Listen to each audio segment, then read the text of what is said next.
Hey guys, it's Tucker from MACkite. Jeff. And today we're coming with your public service announcement. This is a safety alert. We care about our customers. Yeah. And hopefully each other. Most times. Most of the time. But we're here to talk about Parawing safety. I think this is a really important thing to put out there because everybody gets excited, forgets about the basics, and with Parawing, there's less lessons going on in the learning process. So I think, making sure that we are smart and, constantly putting out reminders about safety is a really good thing, and hopefully I'll enjoy it. If you're too smart and you never make mistakes, feel free to pass on. But if y'all want to listen to this, maybe you can share it with a friend if you already know everything. But I think there's some insightful tips and things just to think through as we go out exploring this new sport to keep everybody happy and safe and keep everything rolling forward as an enjoyable sport for anybody. And may I add to that, I would fully agree that this is something that some may not think about, safety with Parawing. Let me set stage for it. You're a winger. Obviously, you've gotten good riding waves. You may also foil drive. You may be a prone surfer. You may be a great waterman.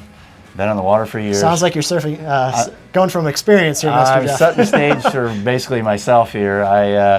When I just started learning to Parawing, had my second session yesterday, and I didn't even think about safety. Be straight up with you. Yeah. I'm very comfortable in the water. When you're a comfortable winger, it's kind of back of the mind, right? Let's That you do what you do. Yes. Why is Parawing any different? So let me set the stage for that. We had this conversation this morning.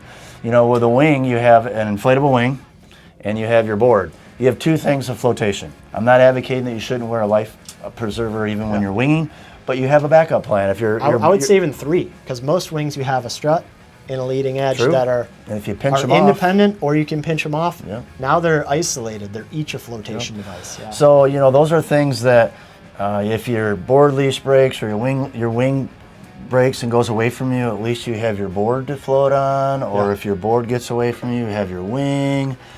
And you brought this to my attention this morning because I was determined. I got out and started winging. Happy to say I had success on my second session. Parawinging, sorry, thank you. Parawinging. I went pretty far downwind, and I had a moment to think, do I want to walk back? No way, man. No, Jeff doesn't have a quit button. No, I'm not. I'm going to take the challenge. So I had to do a very long tack, which I'm very used to doing on my wing. Yep. Pretty far out. Because it's harder. I'm newer at Parawinging, but it's warm out. The water's warm. You're feeling comfortable. I had just a shorty on. I was not wearing a life vest, and I went way out. And I needed to do that so I could cut back because I was way down. Let's set the stage even further. Were you in board short? You're shorty, you said. I was in a shorty. So your legs were exposed. Yes. Your arms were exposed. Yes. Were you wearing a helmet? No. No helmet. No helmet. No life vest. I'm no judgment. I'm the same a lot of times. I'm being completely transparent here. It was wavy, but it wasn't over the top. Yeah. And just enough to lure you in and make you feel safe. Yeah. And I'm in a new sport, and I'm not really thinking about safety at that point. Yeah. Went way the heck out. I fortunately made it back safely. But Tucker said to me this morning, what happens if your board leash or something happened out there and the board went away from you? Yeah. I'm screwed. Bad news. I mean, I used to teach swimming lessons. I know how to do the safety float and all these different things out there. Well, you're a super athlete, so you probably would have made it in fine. But yeah, but I would not have wanted to been out there with a Parawing, the sloppy Parawing in the water, my board gone, and having to swim as far out as I was. Bang your head on your board, or maybe you slice an artery with your foil. It's happened. All these things can be things. So I think this is set the stage for why we're talking about you need to think a little more about safety. Yep. And this can be transferable even to winging, any water sports that we're doing. But Parawinging, in particular, a new sport, usually is someone who's a veteran, been in the water a lot, has a lot of confidence, but you have one less flotation. If you had less issues, right? So you don't have that in the back of your mind, like, oh, remember that one time where you almost got hosed? Yes. Because I've had maybe I should think this twice, and okay, maybe I'll wear a vest today, or I'll bring my cell phone in a dry pack, or a radio, or a safety signal, or whatever you choose to do. Thinking about it at all is way better than just charge into the water with not a like question in your mind. There's no second plan of action. Nope. All you got is plan A when everything goes perfect. Yeah. And sometimes it doesn't. So what would we advocate? If you're going to go out and parawing, Yeah. if you're going to take one safety piece, what should it be? Yeah, I mean, I think first off, wear a leash. Because there's Heck people yeah. out there winging without leash. We always advocate for a leash. There's people that don't, and that's their decision if they're comfortable doing that and body dragging and rolling the dice. But we always advocate for a leash, no matter what the conditions. So that's step one. Double checking your leash when you go out. Make sure it's secure. It's not cut. It's not fraying. You know, it's actually clipped to your belt or your harness or your whatever you're using. Make sure it's secure. Give it a yank. Make sure it's not just going to fall apart on you, because things happen. But also realize that leash isn't infallible. Nope, Things happen. Leashes break. I've broken 2 leashes. Securing systems fail. So you can't put your life in that trust. You got to think, plan B. What if the worst happens? You know, the leash breaks, the board gets away from me. Then what? Well, at least when you think about that, you got to think of the worst case scenario. We live in Michigan where there's cold water. Our water is warmer now, but you always want to dress potentially for the swim. Fortunately, I was dressed appropriately for that because I had a shorty, so my core would have stayed warm. Yeah, it's I could have made it in, which is good. But I would agree with you. Leash would be number one. Number two, for me, I think in safety would be, especially with parawinging, a life vest. Yeah, I think a Now, life vest or some have to- form of flotation, yeah. whether it's a rest tube or an inflation style vest, whatever you might want to use. Impact Having vest. something. Impact vest. Yeah, impact vest. Anything that's going to keep you floating without exerting a lot of energy is a good thing. It also, you know, with impact vests or neoprene PFDs, they're providing impact protection. So that really helps you out. You know, you get banged on something and hurt yourself or provide some cut protection, because we are rotting foils, and while they're not razor sharp like some people want to believe, they're sharp enough where if they hit you in the right way, or if you have some damage on your foil and it's kind of ragged carbon, you know, you usually want to take care of that before you go ride. So that'd be a good point. But you know, things can happen where the foil can cut you, and if it cuts you in the wrong place, you don't have a lot of time. Yep. So definitely, I would agree with that. I would have probably had my impact vest on. I was wearing my harness because that's how I had it, my board attached. Yeah. There is a little bit of flotation in your harness, not a lot, but some, a little bit. So with the added harness and the impact vest, which we call them in kiteboarding, but you know, a lot of wingers have adopted those as well, versus a full Coast Guard approved life vest. But yeah, I think those are things that I overlooked, even on a day that wasn't crazy, that I would generally maybe go out without my vest on, with my winging setup, because I know I have 2 backup plans if I have an issue, where there was no backup plan yesterday. If I lost my board, that would have been Especially going out as far as you said you did. Yeah. You know, I think, you know, as a past instructor, I would say never go farther than you know you can swim in the worst case scenario. So if you get way the heck out there, something happens, you need to come in. What if that wind switches offshore? You know, whatever. You know, how are you getting in? Play it safe. Always stay close where you know you can make it no matter what. And it might take you 3 or 4 tacks to get upwind. And that's, I mean, as a new parawinger, it's enticing to take that whale watcher tack and not have to change feet and maybe screw up. Yeah. You really want to get back upwind, but you don't want to walk. You don't want to walk. You know, but ego. Maybe you should have taken a few more tacks rather than going up 2 miles offshore to the horizon. Agree. Just to make it back in 1 tack. And I think this lends the discussion too. Really with parawinging, you know, the lure of the sport is to get out and ride waves and be hands-free. And generally, that's going to happen on a downwinder. And depending on, you know, your local break and how you do your downwinders, typically downwinders are on swell that are offshore. So I think as we start to think about safety, what we've shared so far is going to help you in those situations. But you just brought up a good point too. You know, you don't want to be out too far than you could swim in, but in a lot of situations when you're doing a downwinder, you are pretty far out. So I'd advocate that you're not doing that by yourself. If you're going to do a downwinder, and a parawing is somewhat, when you think of parawinging, it is synonymous with going downwind and doing swell out away from the shore. So be with others. Something to think about though, I've done quite a few recently downwinders with my wing, and you can get separated from each other pretty quickly when you're on a wing or a Parawing because of you're riding a wave, you don't have anything high in the air that you can see. Those of you that come from a kiting background to do downwinders, you can kind of see your pals and your friends typically because their kite's way up in the air.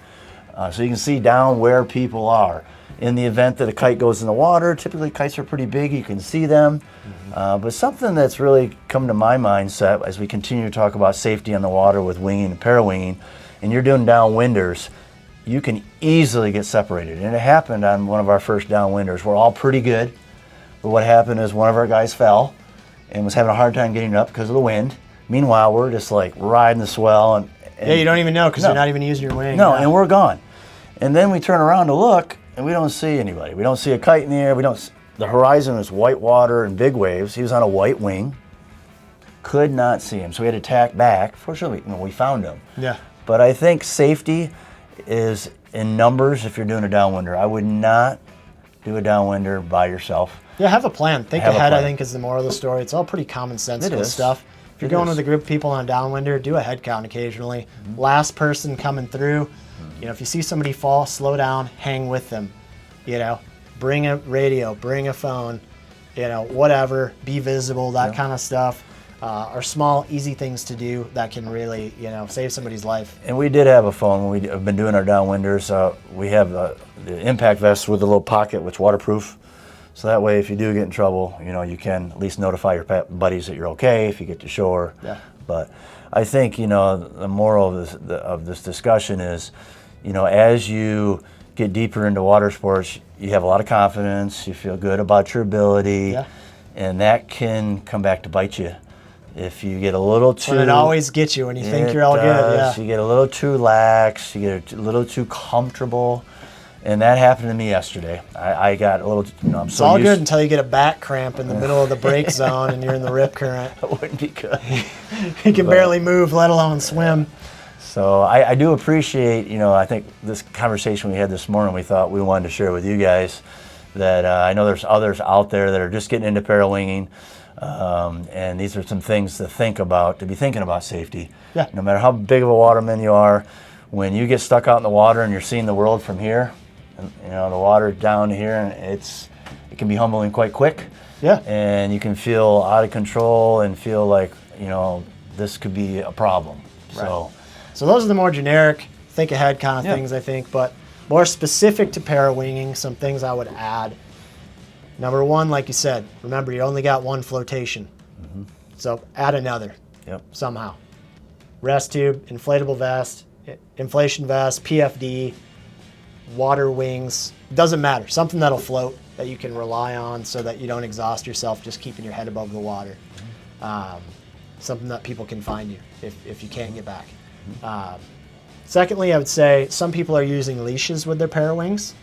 That's all well and good, but you never want to be tethered to something you can't cut away. So parawings have the ability to get into a current, into waves, get hooked on something, and really cause a lot of issues. And when that thing is lark's headed on or clipped on, it's going to be really hard to get off. Have a quick release if you're leashing to your parawing. You don't need a quick release on your board leash. Those come off quite easily, and they're usually not becoming powered up like that, except maybe in a big wave scenario or something, and maybe a quick release might make sense. But for the parawing itself, always have a way to release that quickly because it is a big drag net. It can pull you over the falls. It can get you into wave situations. It can get stuck on a log underwater and really cause a lot of danger for you. So be able to release it if you're going to use a leash line. I think most people nowadays aren't. We're just finding you can hang onto these things quite easily. You have a harness loop to hook in, so your arms aren't exhausted like they are when you're first learning. But if you must use a leash to your parawing, always have a quick release on it. Also to be thinking of all the lines, because when you have a parawing, there are a lot of lines. And yesterday I found that out. It went in the water, and it got kind of all in on itself, and waves were pushing me into it. I was wearing a camera, and one of the lines got caught around the camera. I wasn't panicking, but I was restricted by it. I mean, I was stuck. And that's without big waves. I mean, if you're in the Yeah. break zone and that's happening, Yeah. you're in a pretty serious situation. Yeah. I would say ditch the wing. If you're ever in a situation you're going to fall into the bridles, if you're ever in a situation where you're going to fall into the canopy, throw that sucker downwind. Avoid it at all costs, because getting wrapped in the sail, in the bridles, is for sure the scariest thing about parawinging. It's nothing to keep you from the sport. It's something to keep in the back of your mind, especially in the waves, because if you get wrapped in a wing in the waves, it's hard to swim. That wing's going to be yanking you every direction. And the power of that wave on that canopy, if it manages to get loaded up, is enough to take your finger off. So you really want to avoid getting wrapped up in the canopy and the bridles. We don't say that to scare you away. Just be aware of it. If you know it's there, you're not going to ride that thing straight into the water head first. You're going to throw it. Throw that wing. It might float for 15 feet. It's going to hit the water and anchor itself in the water. It's not like a kite or a wing that's going to tumble because it's inflated. These things just wad up, they get wet, and you stick to the water. You know, sit up on your board, look around. You'll be able to find it. You'll be able to get at it. Don't stress about it. It's not worth, you know, an ER visit or a morgue visit because you're trying to save your parawing. Well, I experienced that yesterday. I mean, the wing went in the water, the lines got all tangled, my board was going pushed by waves into it, it was getting wrapped around my foil, and then I got it wrapped around my camera. Take a breath. I had to take sit a on moment. your board, calm. I did, take a moment just to chill out a little bit. I would advocate, we haven't really talked about boards, but I would advocate for safety, especially if you're a new parawinger, not to go too small on your board. I was on a 100+ liter board, which to me feels like a bus compared to what I'm normally 95. riding. No, it was the over 100 liter. What? It was the one. No, was that only 90? 95. Yeah. Felt big compared to what I'm used to riding. Right. But what I'm trying to say for safety, I was able to get on the board and sit on it, and I wasn't fully sinking in the water. Right. I was able to untangle everything, It's nice get to it have a on bit more top board, of the yeah. board, my stuff on top of the board. A 40 liter floating this deep, Yeah, there's no way I would have been able to do any of that. I would have doing been it all underwater. stuck. Yeah. So I think, that's something to consider and think about when we're thinking about the safety of the lines when it gets into a rat nest. Chill out, bring it up on your board, a little bit bigger volume board, and you can get it figured out. And the videos I've seen, the people I've seen posting things about parawinging, I'm seeing people on a little bit larger boards, a downwind, midi shank. Yeah, I think everybody's saying the same thing. Go a little bigger, go a little longer. It's okay. It's not going to hold you back. No. So that's all good knowledge that's out there, but Works into the safety part of it too. I found yesterday. Lets you get up in lighter wind, lets you taxi home standing without getting exhausted. So might not be a safety concern, but it is. Makes your life more fun anyway. No, it was for me yesterday because I had a tangled mess, and it got me out of the water on top of the board like I was on a surfboard that could float me. And I had a moment to breathe, rest, take care of my gear, get it back up and running to get going again and get back to shore. So, I think that gave me a little more confidence, and it's a safety piece with it as well. So, was there any other pieces that we're missing in the safety side of things? I'm sure there's other stuff, but I think that's the meat and potatoes of it. I think the moral of the story here is think ahead. Think about what if the worst possible situation happens, because it is possible. Make a plan B. If that's in your head, you're going to be calm. You're going to execute that. If you wait till some crap happens and you're not prepared or you're not equipped with the equipment properly, it's going to be a lot more chaotic at the very least and could be serious. Yeah, I will say when you're learning a new sport, things will happen, not if. Oh, yeah. You'll learn the lesson the hard way or the easy way. We're advocating to do it the easy way. Yeah, if we get a little B-roll of my experience yesterday, there were times where it's a little chaotic. I have some of those as well, yeah. Parawing in the water, overhead waves dumping on my head, freezing cold water. Yeah, it's a little crazy. It is a bad situation, so learn from our experience, do things the right way. So we're hoping this helped out a little bit to think about safety. We want, obviously, to be able to live, to wing, parawing another day. We joke about that, but there's truth to that, Absolutely. You got to think ahead so that when you're in those situations. And even in case of injury, it's like, man, if you overexert yourself and pull a muscle or something, it might keep you out of the water for a couple of weeks. No one wants that. So even on a very basic level, just let's all make the smart decisions and move this thing ahead safely. And you know, for the next generation of parawingers, let's get it going right from the start, so that we don't need to learn those lessons the hard way. I think full circle here, like you said, a lot of people aren't taking lessons, aren't doing the step-by-step safety things, just jumping right in the sport. So we hope this video helps you out a little bit. So I appreciate my buddy Tucker here, because he was thinking of me as we discussed safety, about how I took some chances yesterday. And we're hoping this video will help you think about some things ahead of time before you get on the water the next time. Maybe you've been parawinging for a while and this kind of gave you a little like, good points. I need to kind of reconsider what is my second safety piece that I'm going to bring out with me besides my board. Yeah, take a couple of breaths, stretch it out maybe a little bit before your session. Think, okay, what do I need to know about? If I drift downwind, are we okay? Are there issues, obstacles? What are the issues facing me today, and how are we going to get out of that in the best way possible? So that's what we'll leave you with. Yeah, go ahead. Hope y'all enjoy. More comments if y'all have better ideas. Leave some comments on there. We'd like to hear some of your experiences, maybe some things that we missed in this video. We try to be comprehensive of things that we've experienced on the water, and help you stay safe on the water. So again, it's been Jeff here at MACkite. And Tucker. Enjoy the stoke. Take care.